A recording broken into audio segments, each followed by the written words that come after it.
Hi students, hope everyone is fine and safe. It gives me immense pleasure to welcome you all to my new video, and today's video is about another interesting concept in the subject analog and digital communication. We're going to see double sideband suppressed carrier modulation.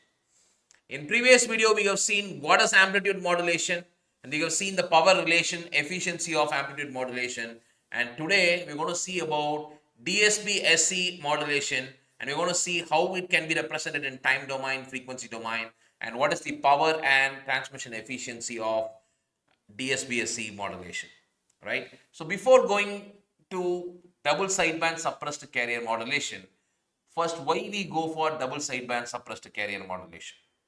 We have seen in previous video that is in amplitude modulation we get the transmission efficiency of only 33%, right? That is out of total power, right? Only 33% is used for transmission and the remaining power is getting wasted, right? So, and because why the power is getting wasted is because of transmitting the carrier, right? And we have to overcome that particular drawback, and that is why we go for double sideband suppressed carrier, right? What is meant by double sideband suppressed carrier? We know that in AM wave we have a carrier signal, right? And we have a lower sideband and as well as upper sideband. This is lower sideband and this is upper sideband, and this is the carrier signal, right?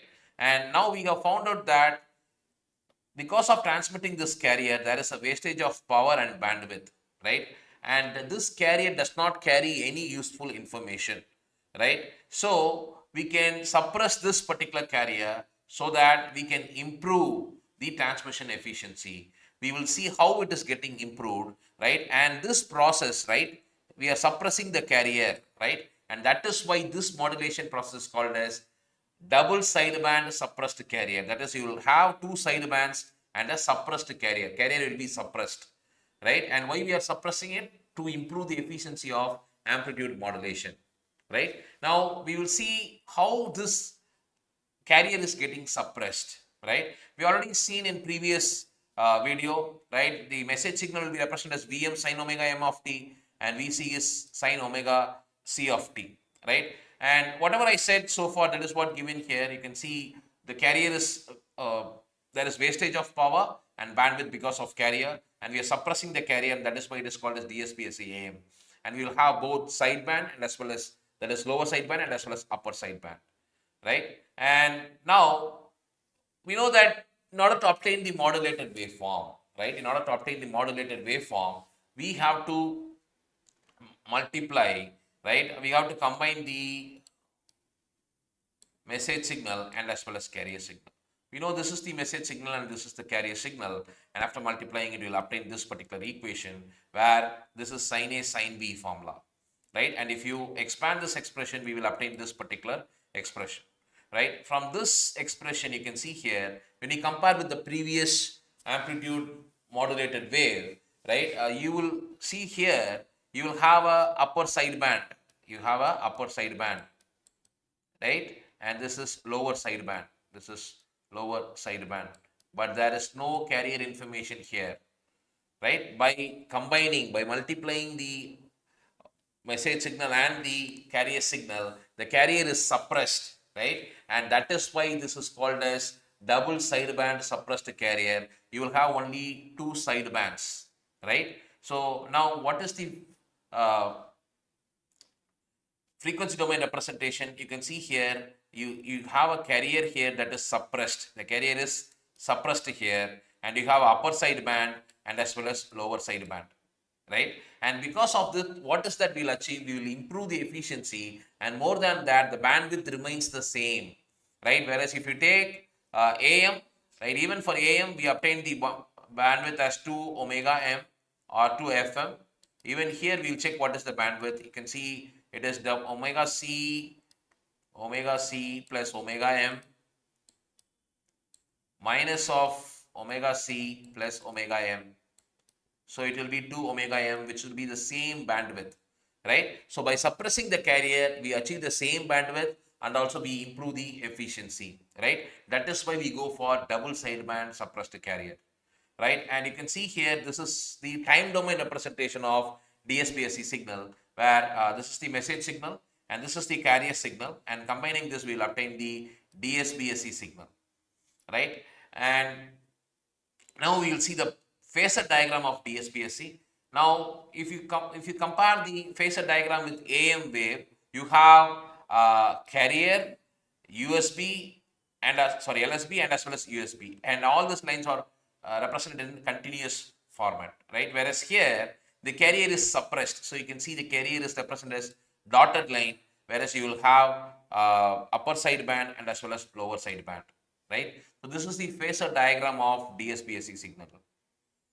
And coming to power relation, right? Power relation, we already know how to obtain the power of the lower sideband, upper sideband. In AM, we have already calculated the power of carrier, the power of LSB and USB, right? I would recommend you people to go through that video first so that you can understand all these basics, right? So how this is the total power, the power of the lower sideband which we calculated, correct? Right? So it will be power will be either it is upper sideband or lower sideband. We call it as sideband here, V square by R, and the amplitude is MVC divided by 2 by root 2 RMS value divided by R, and we have already obtained this, right? The power of the LSB or USB, right? And we can also represent it as M divided by 4 into VC square divided by 2R, right? Now, what is the total power here? Whereas in amplitude modulated wave, the total power is obtained by adding carrier power plus low sideband power plus upper sideband power, correct? Whereas in DSPSC, we don't have carrier. So we will add lower sideband and as well as upper sideband.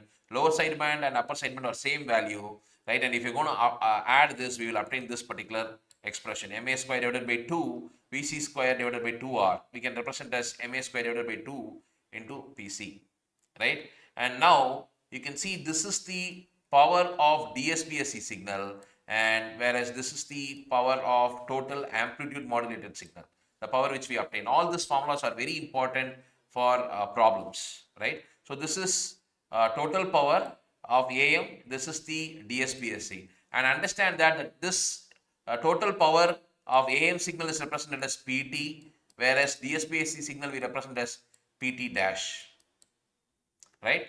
And now we will calculate the power, how much of power is saved, the efficiency, right? So how we can calculate it? That is, we know the total power and we know that DSPSC power, right? So if you're going to subtract the DSPSC power from the total power and divided by the total power, we will obtain the maximum power saving percentage, right? So if you substitute the value of PT and PT dash, we will obtain this particular expression, 1 divided by 1 plus MA square divided by 2. And if we take modulation index as 1, we will obtain this expression. So you can see here the efficiency is boosted to 66.67%. 66.67%. Whereas in total amplitude modulation in AM, it is only 33.3%. Right? So the efficiency is doubled here, right? We have saved the power here, right? And that is why we go for DSPSC signal, right? But apart from it, there is another important modulation technique which is called a single sideband modulation technique. So there is some drawback in DSPSC. We will see that in next video, right? And now we'll see the advantages and disadvantages of DSPSC signal. It provides, the advantages is it provides 100% modulation efficiency, and due to suppression of carrier, it consumes less power and it provides larger bandwidth. The bandwidth is same like the AM signal, right? And coming to disadvantages of DSPSC modulation, right? It has complex detection process and it is difficult to recover the signal at the receiver, right? And because we have two sidebands here, and that's so it will be difficult to recover the signal. And it is an expensive technique when it comes to demodulation of signal. This is the disadvantages of DSPSC. And coming to applications, you can see during the transmission of binary data, DSPSC system is used in phase shift keying methods. And in transmit 2 channel like stereo signals, DSP signals, or used in television and even FM broadcasting, right? And today what we have seen is we have seen what is double sideband suppressed carrier modulation. We have seen the power relation, why we go for double sideband, right? We have seen advantages, disadvantages, and applications of DSP-SC modulation. I believe this video will be useful for you. Thank you, my dear students.